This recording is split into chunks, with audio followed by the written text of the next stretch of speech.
Chers amis, Shalom Vracha, pour ce premier volet d'histoire de couple, d'accord, je vais vous raconter une histoire extraordinaire. Il y a eu de cela de nombreuses années, un couple est venu me voir parce qu'il n'arrivait pas à avoir d'enfants depuis plus de 14 ans.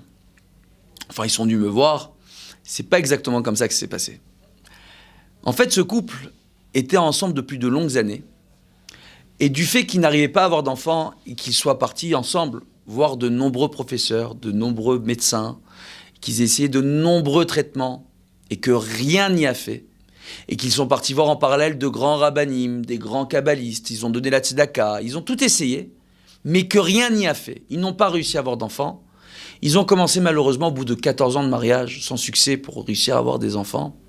Ils ont commencé à s'éloigner l'un de l'autre en continuant à vivre ensemble. Ils ont commencé à ne plus communiquer, à ne plus parler, à se renfermer dans une amertume qui mettait en danger leur couple.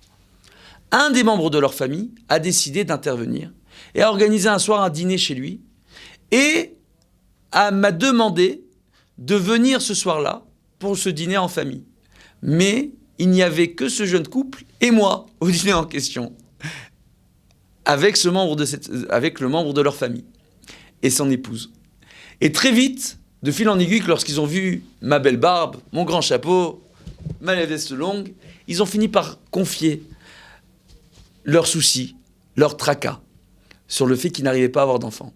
Et à me demander, moi, en tant que Rav, si je connaissais une solution à cela. Ce soir-là, Dieu a mis dans ma bouche les paroles qu'il fallait. Je leur ai expliqué qu'il me paraissait logique que de prendre en compte le fait que Dieu, lorsqu'il a créé ce monde, il a pris le temps de créer ce monde en 6 jours, tel que c'est rapporté dans la Genèse, dans Bereshit. Pour nous enseigner quoi ? Que le monde tel qu'il a été créé suit un certain ordre, demande certaines actions. Lui-même, Dieu a agi pour créer ce monde. De ce fait, nous-mêmes, nous devons agir dans ce monde. De là, nos maîtres nous enseignent qu'on n'a pas le droit de se reposer sur des miracles, lorsqu'on a besoin de mettre en place des solutions dans notre vie.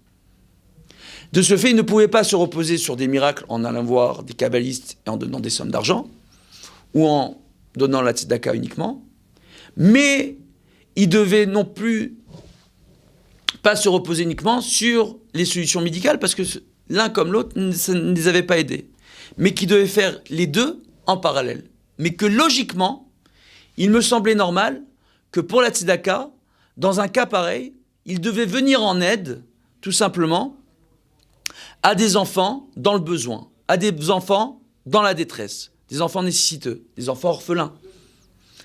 Et je leur ai proposé justement de faire un don à un des foyers dont je m'occupe en Israël pour enfants en détresse.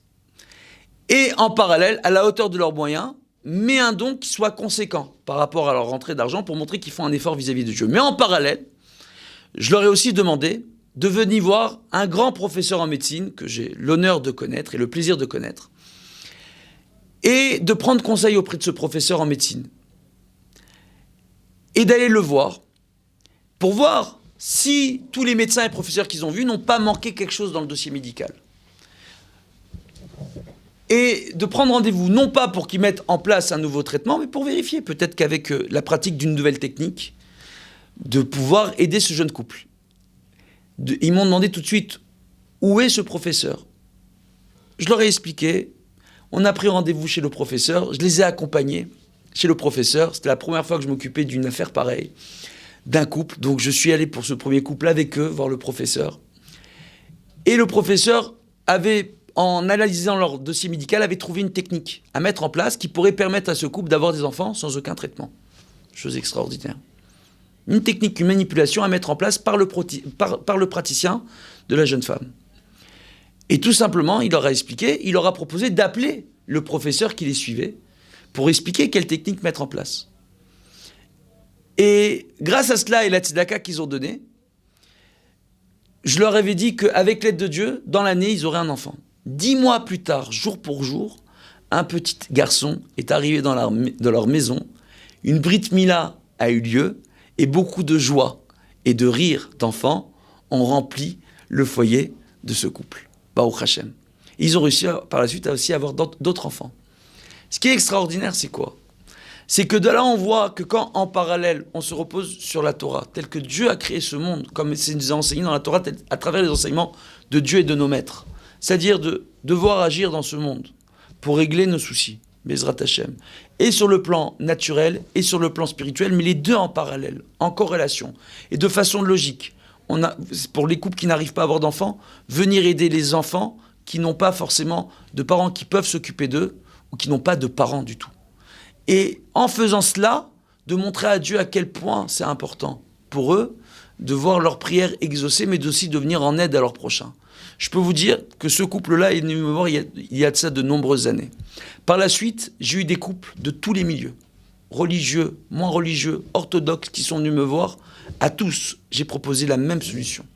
Et tous ces couples-là ont eu le mérite, Baruch Hashem, d'avoir des enfants, Baruch Hashem, ou du moins un enfant durant la première année, tout de suite, après avoir mis en place cette tzedaka pour des enfants dans le besoin, et tout simplement aussi, après être parti voir ce professeur de ma part, Baruch Hashem, tout simplement pour trouver la solution, la technique, le petit truc qui pourrait leur permettre d'avoir des enfants. Baruch Hashem. J'ai quelqu'un de très proche, quelqu'un de ma famille, qui n'arrivait pas non plus à avoir d'enfants. C'est très personnel, mais je ne devrais pas en parler, mais on en parle aussi, c'est important. Et Baruch Hashem, il a eu le mérite non seulement d'avoir des enfants, mais il a eu des jumeaux et des enfants. Et Ben Porat Yosef, aujourd'hui, il a une famille nombreuse, que Dieu lui prête une longue vie, une longue santé, Bezrat Hashem, à cette personne et à toute sa famille. Et on voit, Baruch Hashem, que grâce à cela, tout simplement, les solutions se mettent en place. Baruch Hashem. Alors je ne dis pas que c'est une solution miracle, mais ça marche.